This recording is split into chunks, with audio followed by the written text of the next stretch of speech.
पीले दांत वाली बहू। रंजना कभी ब्रश नहीं करती थी।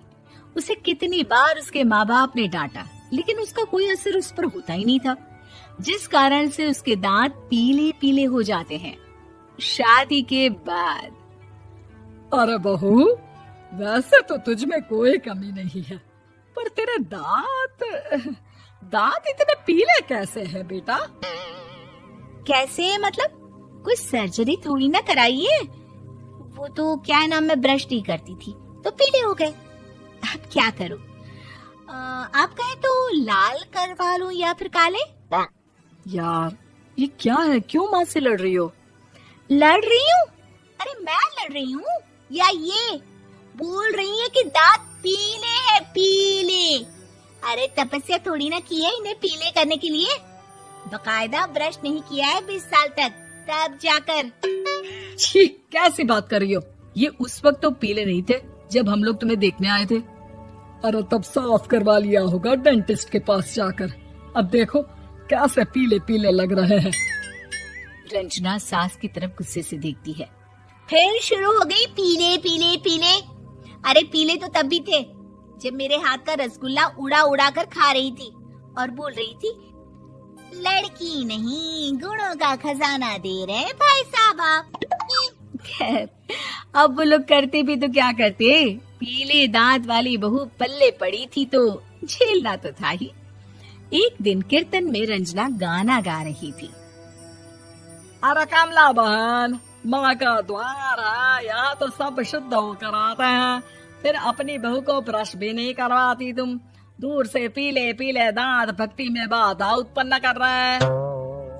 अरे कोई 2 साल की बच्ची थोड़ी ना लेकर आई हूँ मैं बहू बनाकर। अच्छी खासी लड़की है, अरे कैसे करवाऊं ब्रश? ये तो उसे खुद करना चाहिए ना। अब माँ बाप तो इसके जैसे तैसे निपटा दिए, ये नहीं सोचा कि सास कैसे संभालेगी। सास बहू को लेकर घर आ जाती है, लेकिन सोच लेती है कि अब इसे लेकर कहीं नहीं जाएगी।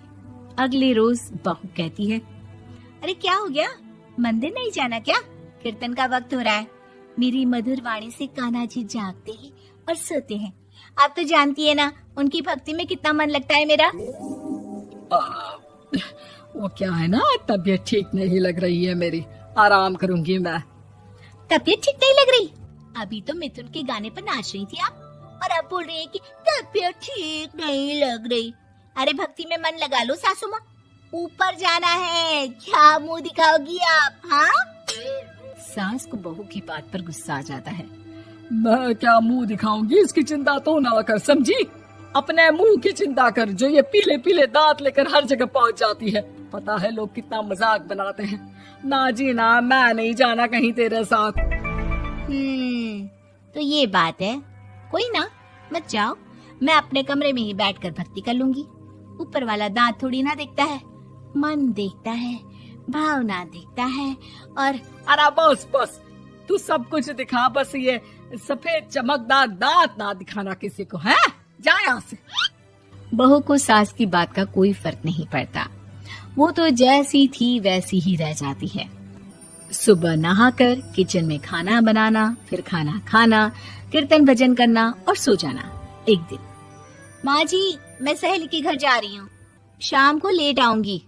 हाँ हाँ तो जाना, मैंने कौन सा तेरी आरती करनी है घर पर बैठकर। रंजना सहेली के घर जाती है, जहाँ वो पार्टी में जाने की तैयारी कर रही होती है। अरे शिखा, कहाँ जाने की तैयारी कर रही है? मैं गलत वक्त पर आ गई क्या? अरे नहीं यार, उल्टा सही वक्त पर आ गया। मैंने ये साड़ी और ज्वेलरी निकाली है यार, शाम को इनके ऑफिस की एक पार्टी में जाना है। बताना कैसा लग रहा है ये सब?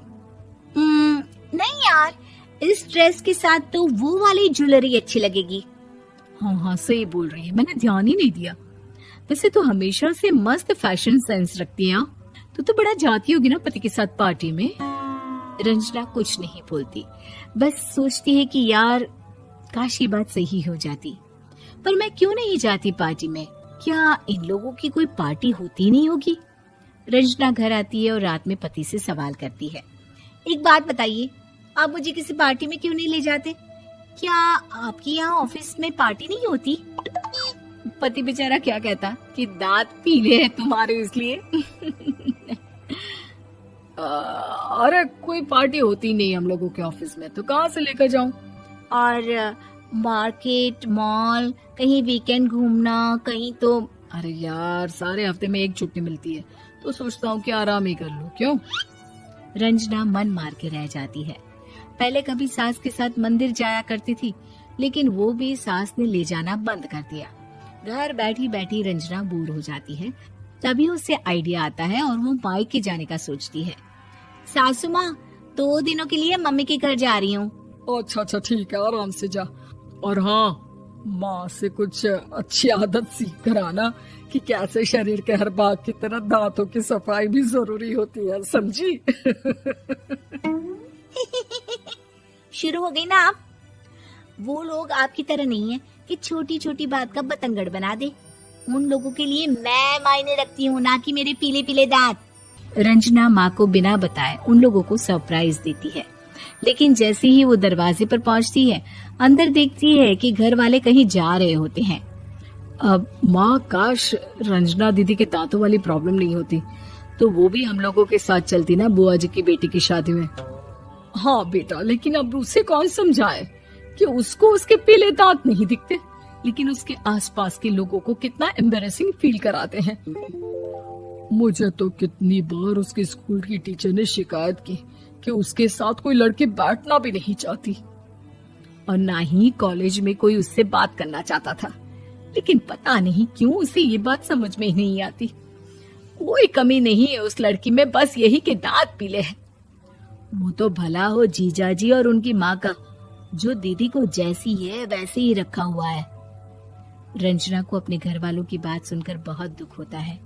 वो सोचती है कि वो क्या करे, लेकिन फिर वो सीधा डेंटिस्ट के पास जाती है, अपने दांत चमकाती है और कसम खाती है कि वो रोज ब्रश करेगी। अरे क्या हो गया? तुम तो 2 दिनों के लिए गई थी ना, पर कोई ना, अच्छा है, चलो आ गई तो। रंजना सास के सामने आकर खड़ी हो जाती है और पूरी स्माइल करती है, उसके चमकदार दांतों को दिखाती हुई। हैं? चले मंदिर। माँ, मुझे माफ कर दीजिए, मैंने आप लोगों को बहुत एम्बैरेसिंग फील करवाया। मैं आज से रोज ब्रश करूंगी।